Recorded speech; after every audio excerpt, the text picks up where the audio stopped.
Okay, part two, jumping into where I was from part one.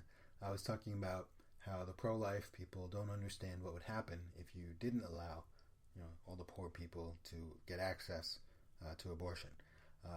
The ridiculous thing is that when you see people who are protesting for abortions, pro-choice women, it's the National Organization of Women, and it's all these, rich white women.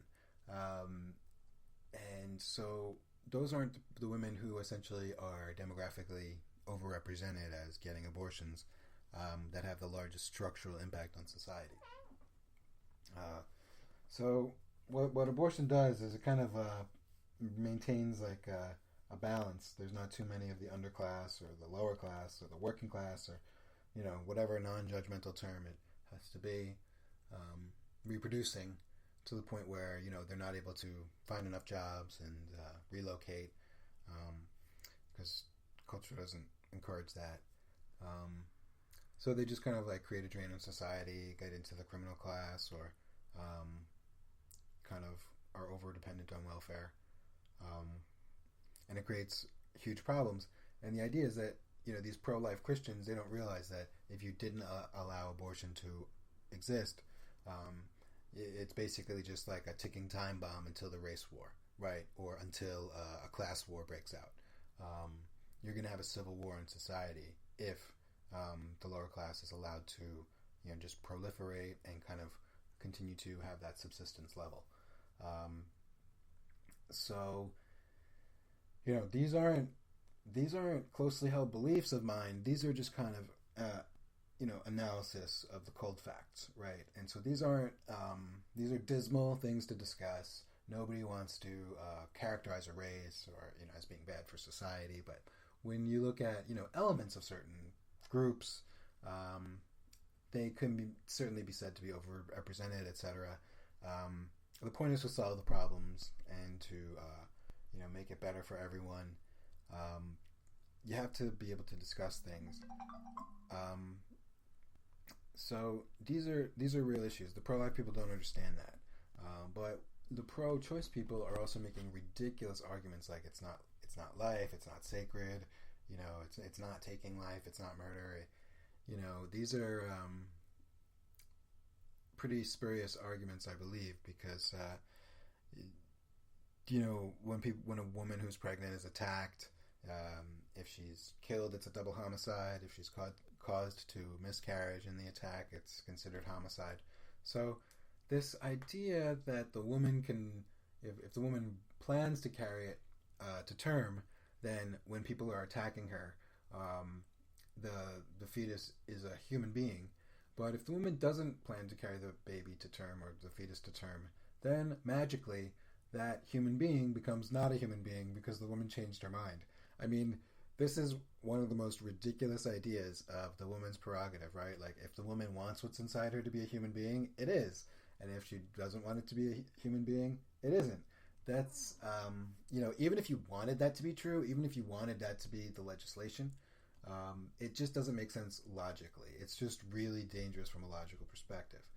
Even if you want to allow people to have access to abortion and not to stigmatize it, that just argument doesn't make sense. That a woman, if she gets attacked by somebody else who causes her to miscarriage, and she planned to bring it to term, then it's murder. But maybe if she was on her way to the abortion clinic, then would it be murder? I mean, these are really strange, like a Schrodinger's cat situation where what about the woman who's on the way to the abortion clinic, and gets attacked by a guy, but during the attack decides, I've decided that I'm going to bring it. She changed her mind during the attack, and then after the attack, she changes her mind again. So was the attack an attempted murder, or was the attack, where was the woman's mind at? The idea that the humanity of the fetus can be continually changed based on whether or not the woman changing her mind as to whether she wants to carry the baby to term or not is a serious logical conundrum that liberals are not prepared to have. They're just towing the party line. They want the access. They don't want the stigma. They want the empowerment, which are essentially on their own understandable motives, but you just need to have logic behind your argument. You need to own up to what you're advocating, and they're not doing it. So, that's an issue where, race is not really allowed into that discussion.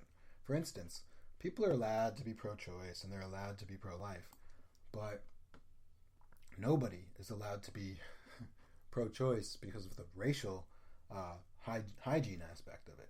I mean, that is a scandalous viewpoint, and it's actually the viewpoint of the elites. It's the viewpoint of the people who really run the system, and the people who really understand why these laws were in place. It really is the genesis of these laws.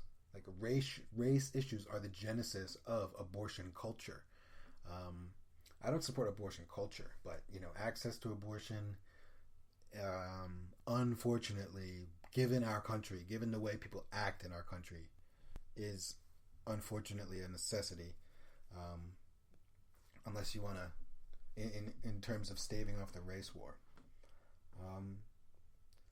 So that's one controversial opinion, but it respects the sanctity of life and it respects order in society. There's another, kind of like nerdy argument saying like, okay, if you're so pro-life, well, why aren't you against drone strikes, innocent drone strikes, because that's also taking life. And so the idea is that even though you think abortion is taking life, you can justify it by saying it protects our way of life, just like drone strikes do. Pretty heartless, pretty pessimistic, but it's kind of like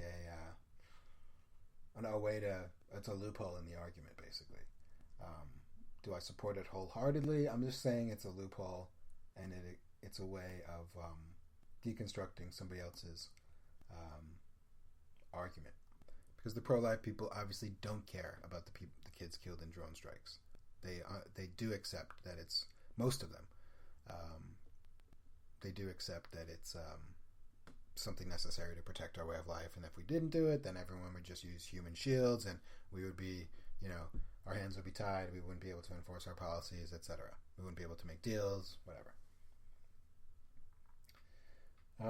So I spent about 15 minutes just talking about abortion, but it's obvious to see that when people are talking about gun crime and the First Amendment and the right to carry or the right to bear arms or, the right to have automatic weapons or, semi-automatic, assault weapons,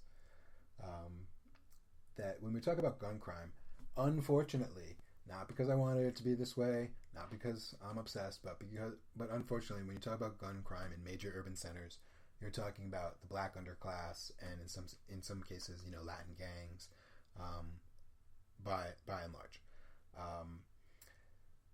So when you're talking about gun crime, you're talking about, black gangs, black juveniles, Latino types of people being the primary perpetrators of these types of, armed robberies and things, gang-related activities. So when you're talking about, why we need guns to protect ourselves from criminals, you're really talking about the reality of an underclass that we need to protect ourselves from.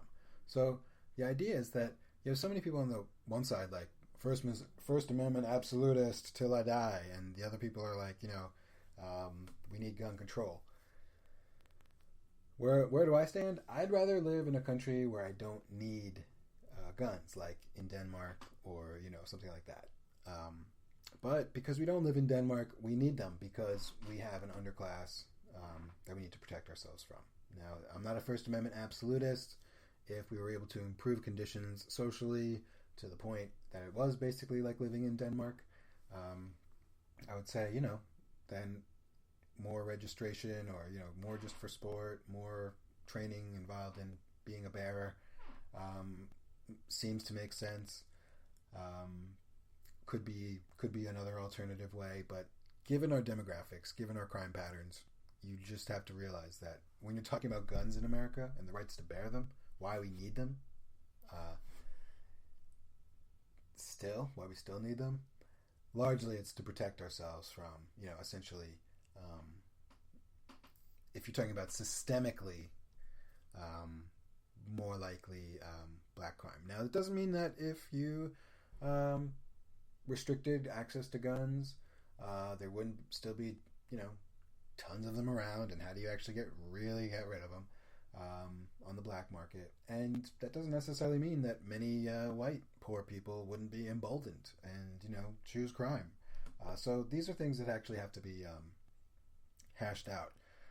But my point is that when you're talking about guns in society, you are talking about race and class, not just the Constitution and some kind of high-minded ideology on if there's a right or a wrong to gun ownership rights somewhere in the sky. Also, criminal justice, prisons, prison reform, 3 strikes and you're out, or these like stop and frisk type things, clearly connected to the drug war, right? The drug war, another kind of wedge issue. But you're really talking about incarcerating tons of black people, tons of Latin Americans. So the drug war is completely a racial issue.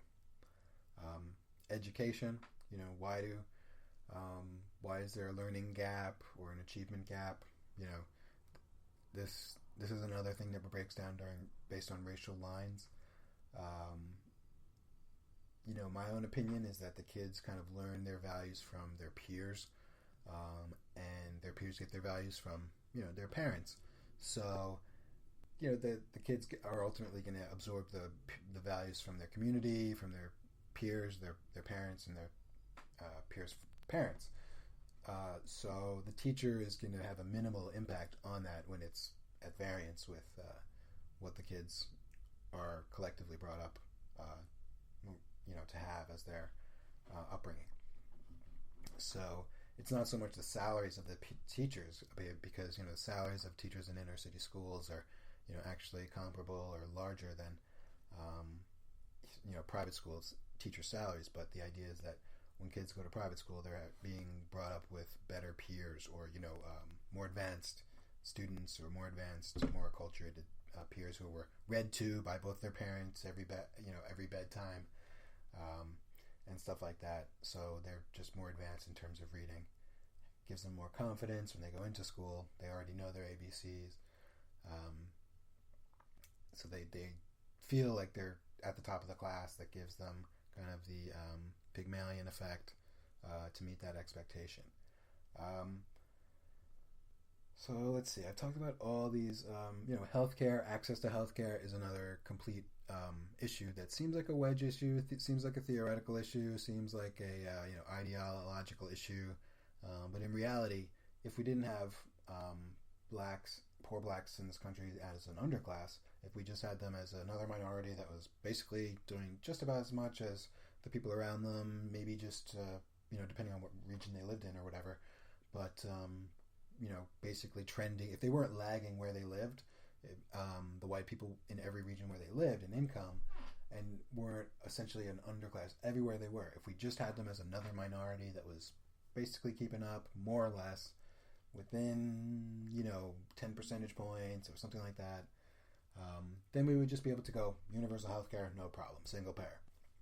But because black people lag white people all in every region of the country they live in,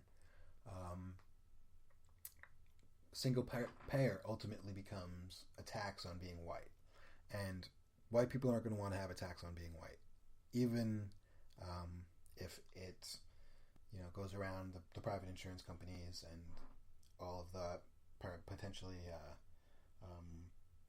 wasted bureaucracy. You could argue about that.